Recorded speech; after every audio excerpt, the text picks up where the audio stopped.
last week we talked about the energy of kindness, and we talked about the energy of heart-centered practices, of doing a heart-centered meditation. That when we bring our attention to our heart center, and when we bring our attention there, we bring our energy there. And when we rest our attention there, after just a few minutes, our heartbeat starts to change and we go into a more optimal heart rate variability, which then puts our heart into coherence, which then leads our brain into coherence. And so our whole nervous system is happy, we feel good, we feel a good energy, we get a good vibe, we feel safe, we feel whole, we feel connected. And then we can layer on top of that the thoughts and the feelings and the emotions of the heart center, of heart-centered practices like love and kindness and appreciation and care and gratitude. And that when we have those thoughts and feelings and emotions of the heart, that we really radiate out even more positive energy, even more good vibes. And in this state, like, it can really elevate our emotion. We feel so good. We feel so even more connected to everyone, in love with everyone, in love with life, in love with ourselves, right? It really just is this unbelievably optimal, loving state that we can put ourselves into. And whether we just go to the first level where we just feel that connection to our heart and get that nice heart-brain coherence and that safety and feeling connected, or even wanting to take it to the next level, either of these states, they're optimal levels for us. We feel really good when we're in these states. Our energy is really good. We're really radiating out all those good vibes. So you would think that we would spend a lot more time in this state, and yet we don't. We spend very little time in this state because the ego is always pulling us out, right? The ego can't live in the heart, so it's pulling you out. It says, get out of that delusional fantasy. Look at what they're doing over there. Oh my God, can you believe that? Do you remember what such and such said to you the other week? Like, we need to start role-playing your reply on that. Like, let's get in on this, So it kind of pulls us out. And we really believe it, like, oh, I was lost in a delusional fantasy of love and bliss in my heart, of heart coherence, of brain coherence. Oh my God, what was I thinking? Yes, I should go up here into this delusional fantasy of where everyone's a threat, and I should remember every bad thing everyone's ever said to me or every stupid thing I've ever done. I should start focusing on how my life's a mess. That's what I should do. That's correct. And so I want to focus today on the energy of the ego, to really look at this energy so that it can help us become more familiar with what that energy is doing and really help to point us back to the energy of the heart and to start to trust this a little bit more. So if you look at the two primary modes in which the ego arises through thought, right? It's always thoughts about me.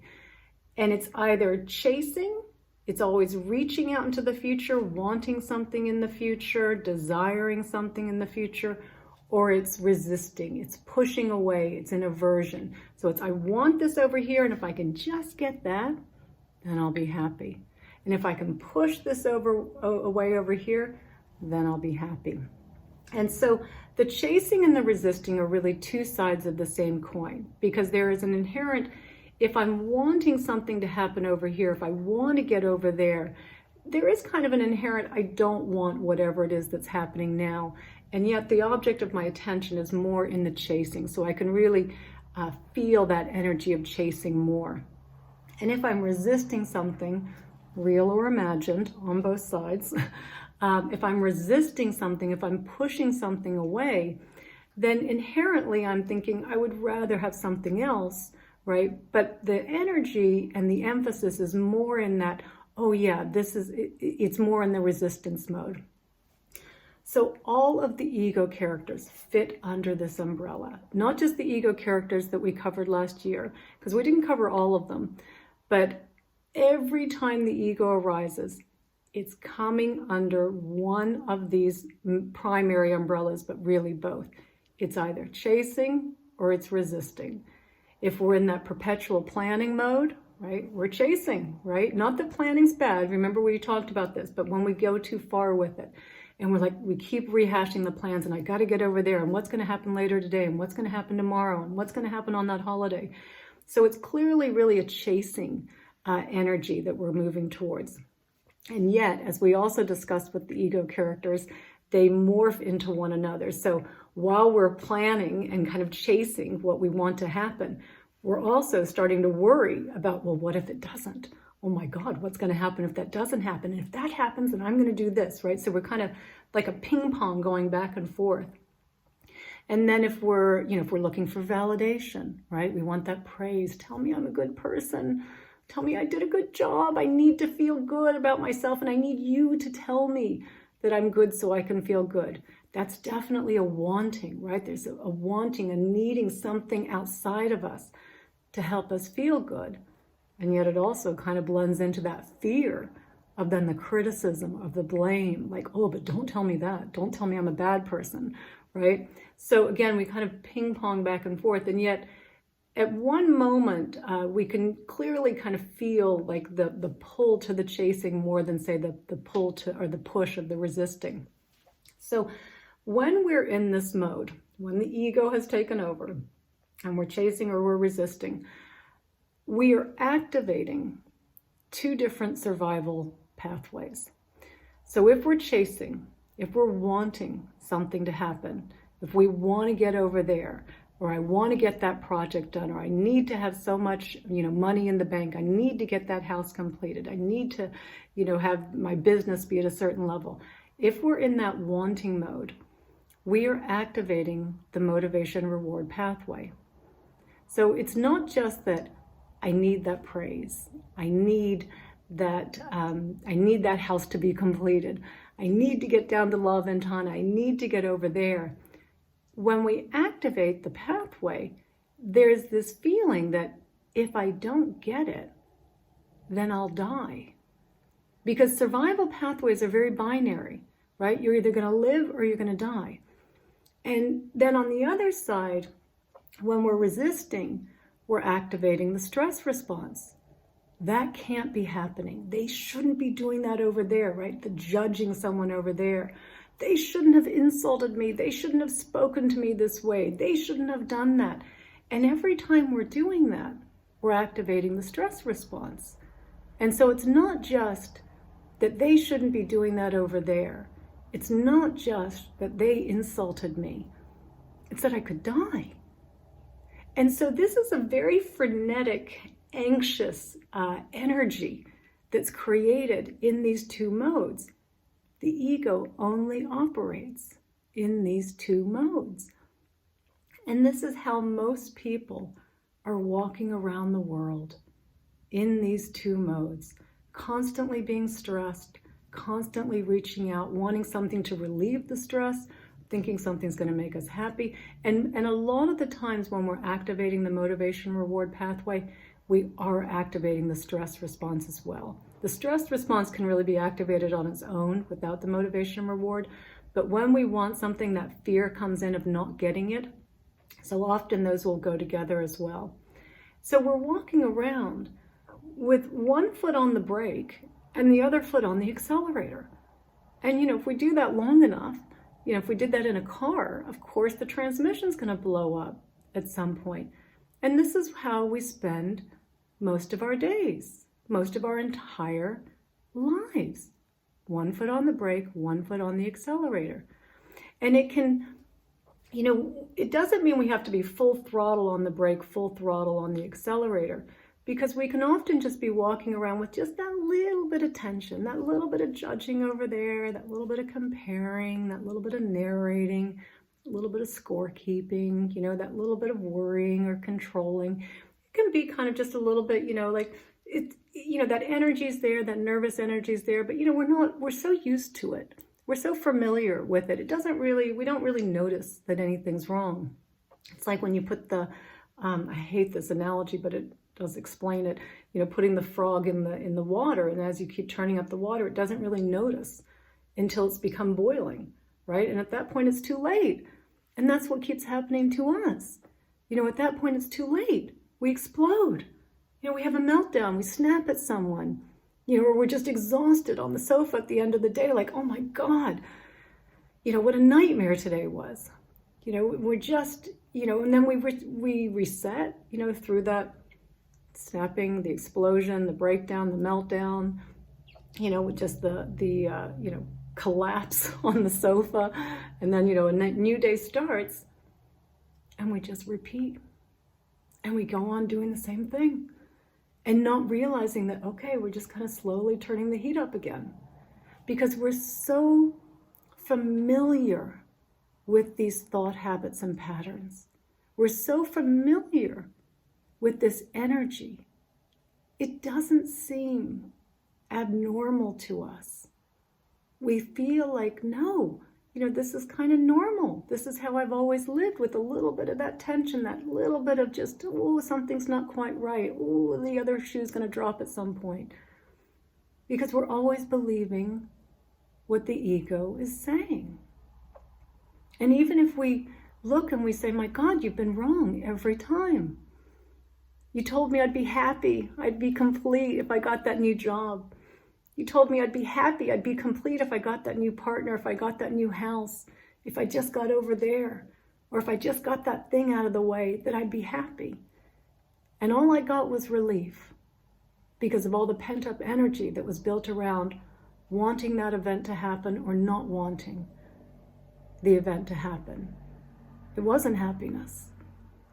I didn't feel complete. I was a nervous wreck until it was over. And then I just keep repeating it. And so what I'm suggesting is that this model isn't working. It's not bringing us the happiness that we think. We're surviving, sure, right? If that's our measurement for success, okay, then the ego worked. You're still here. You survived. You're not homeless. You're not penniless. Okay, you could say it's worked. At what cost? And physically, mentally, emotionally, it's not delivering. It's not an efficient model. It's not bringing us what we want. And so we are trying to learn, what we're doing here is to learn to live more in the heart, so that we feel better emotionally, physically, mentally, cognitively. Because when we're in the heart, remember, our brain is in coherence. Our brain works better when our heart is in coherence. But it starts this way, bottoms up. And we have to get more familiar with this energy and learn to trust it more. And that's what we're doing every week in this class, is we're learning to trust this more. I think it's at least 6 months where I have just been pushing the heart, the heart, the heart. I was sprinkling it. For years I've been sprinkling it. Now I'm just pushing it nonstop. It's the heart. We've got to get more familiar with this. This is where the good energy is going to come from. The good vibes. This is where we'll feel better, more whole, more connected. This is where we fall in love with ourselves. It's where we fall in love with our lives, right? Not just survival mode anymore. Like, wow, creative mode, right? We don't turn into a vegetable because we live in the heart. Because you have more energy. The ego drains our energy. This gives us more energy, so we have more creativity. We want to go out and help more people. We want to do more things, right? We live our lives more fully when we live in the heart. So this is what we're doing each week, and we're going to do another heart-centered meditation today. And I want you just this week to in your mindfulness practice to bring more awareness and more discernment to your energy. Noticing when your energy levels start to get, just that little bit of tension, that little bit of, oh, I'm racing to the next thing. That little bit of, oh, if I could just get over there, then I'll be better. And like, oh, that energy doesn't feel good. Let me come back. Let me focus my attention on the heart center. Let me remember where I am again. Let me stay here. Okay. And then just keep doing that and keep bringing yourself back. Because once you get to boiling, it's kind of hard to pull yourself back. The ego's just taken over.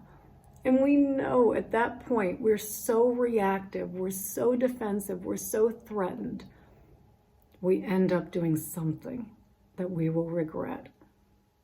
Bringing the ego back in another door. So now we can feel guilt and shame. I can't believe I said that. I can't believe I did that. And so to really notice that energy when it's starting to change, and to notice like, I'm okay, I'm here, right? All the practices that we have, to help bringing us back to this moment and to connect us with the heart. So we're going to do another heart-centered meditation.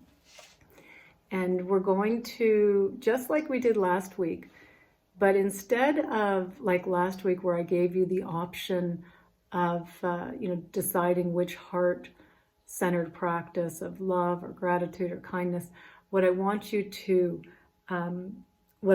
focus on is, it's a gratitude practice, but focusing on the kind things that other people have done for you and having gratitude for that. So kind of really reflecting over just kind things over the last week, the last few weeks, the last few years, however far back you want to go back, really just reflecting on that kindness of others and feeling that gratitude for their kindness. And then we'll really, again, feel that energy, really feel it radiating out of our heart. Feel those good vibes and get more familiar with those good vibes so that we learn to trust those more and that we are no longer living in survival mode. We are living our best lives. That sounds good, right? Everyone on board with that? So, okay, let's get comfortable. And just make sure your back is straight. Tuck your chin slightly. Close your eyes. And at your own pace, just take a few really big inhales and long, slow exhales. Breathing in and out through your nose.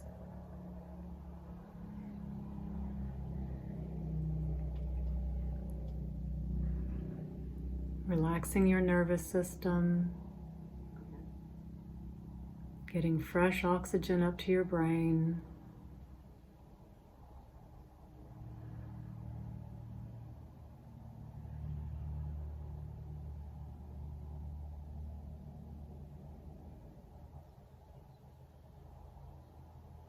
And when you finish your next exhale, let your breath flow at its own natural pace.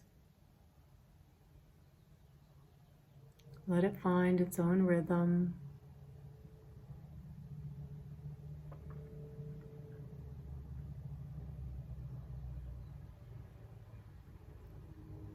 And now just check in with your body. See if you can notice any areas that might be tight. Any places where you're holding on. And gently release them.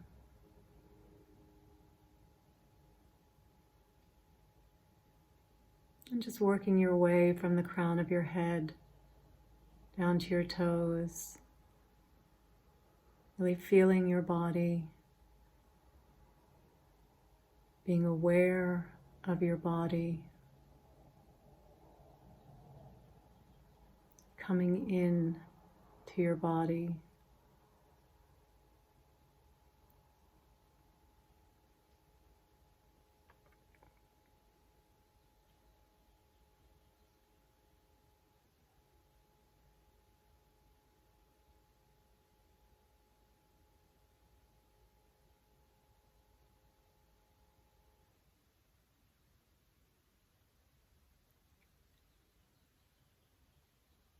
And now bring your attention to the rise and fall of your chest.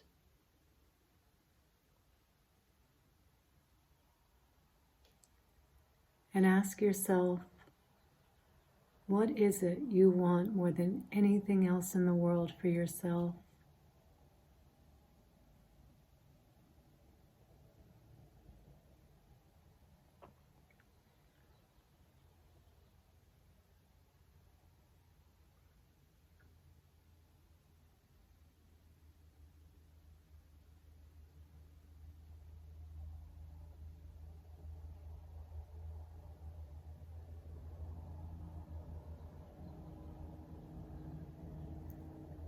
And now ask yourself, what would you be willing to do to try and make this most important thing in the world happen for you?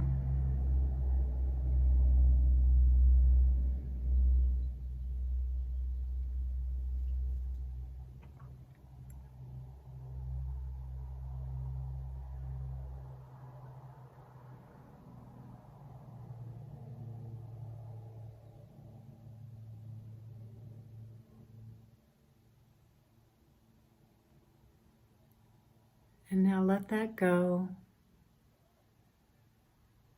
And just bring your attention more narrowly into your heart center, just below your breastbone. And you can imagine that you're breathing in and out of this heart center, helping you to anchor your mind here, to anchor your attention here.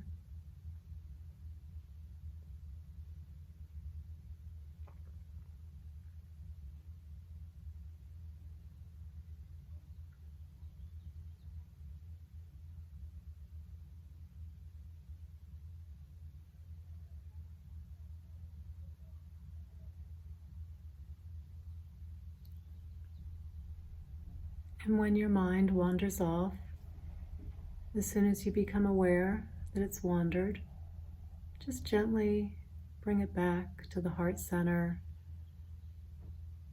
imagining the breath here, allowing your attention to re-anchor here.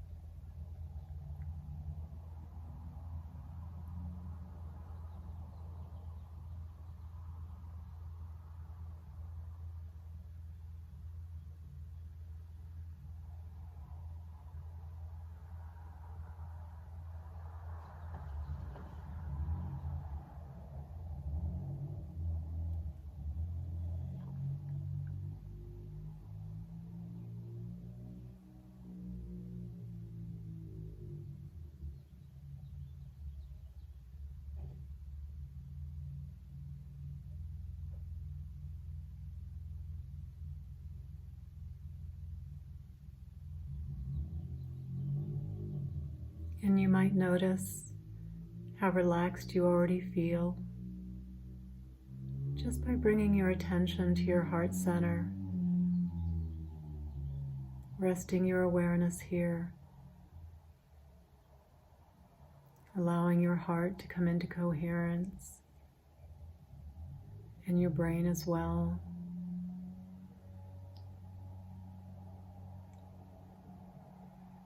Feeling more safe,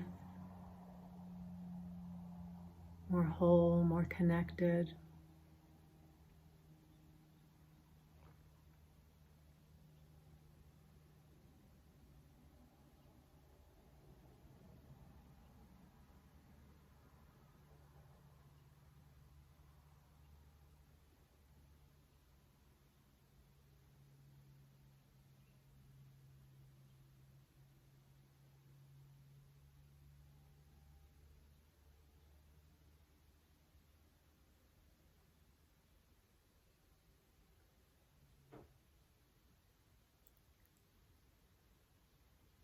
And now start remembering some of the kind things that people have done for you over your life.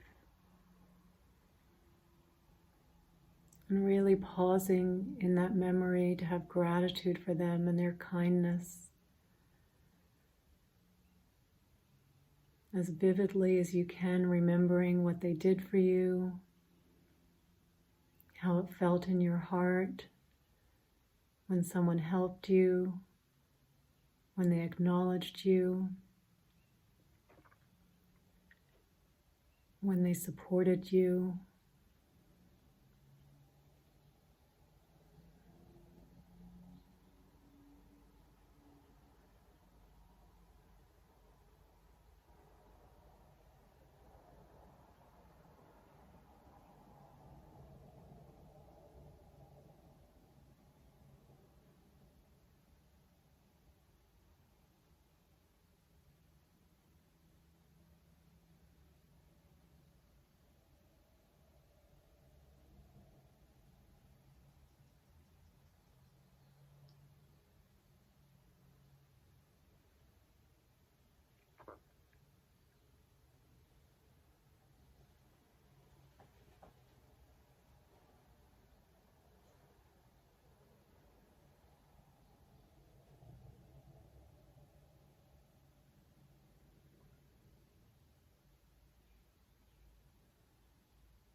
Really being sure to linger over each memory of each reflection on kindness.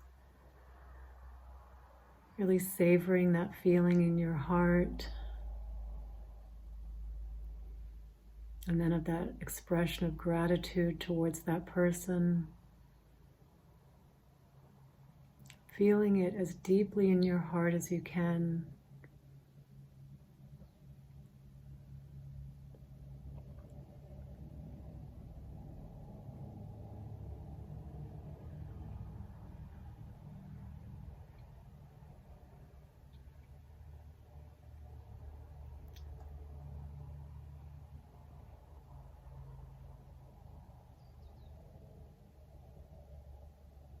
You might even notice a smile forming on your face as you're just thinking about all these wonderful, kind acts that people have done for you and how grateful you are for their kindness, for their concern, for their support, for their friendship.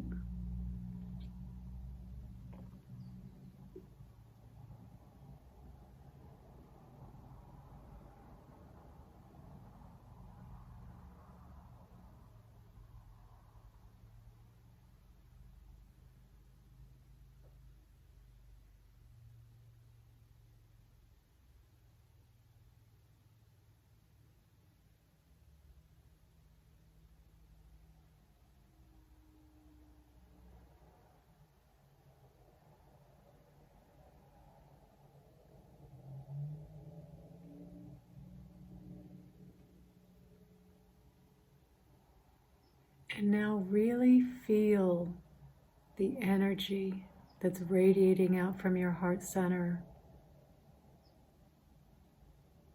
Become more aware, more familiar with this energy.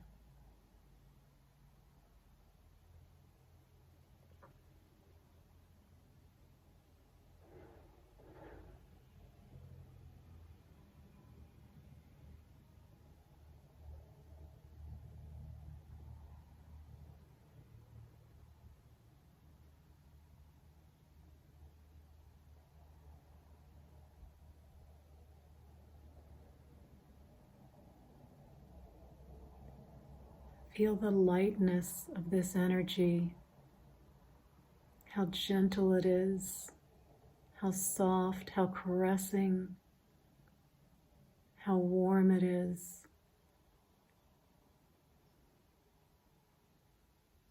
How this energy just radiates out from your heart to every cell in your body. And you even feel it on your skin. This energy radiating out,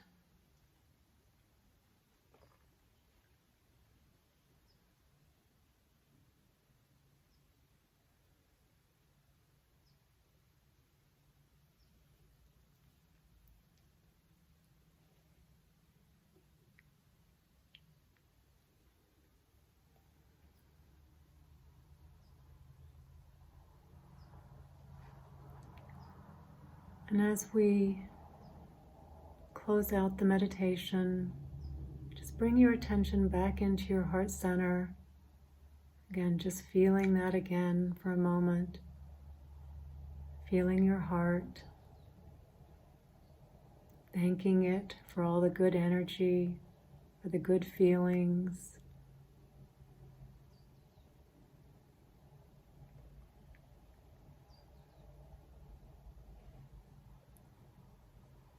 And with a big inhale, take your arms up over your head with a big stretch at the top. And as you exhale, slowly lower your arms and gently open your eyes.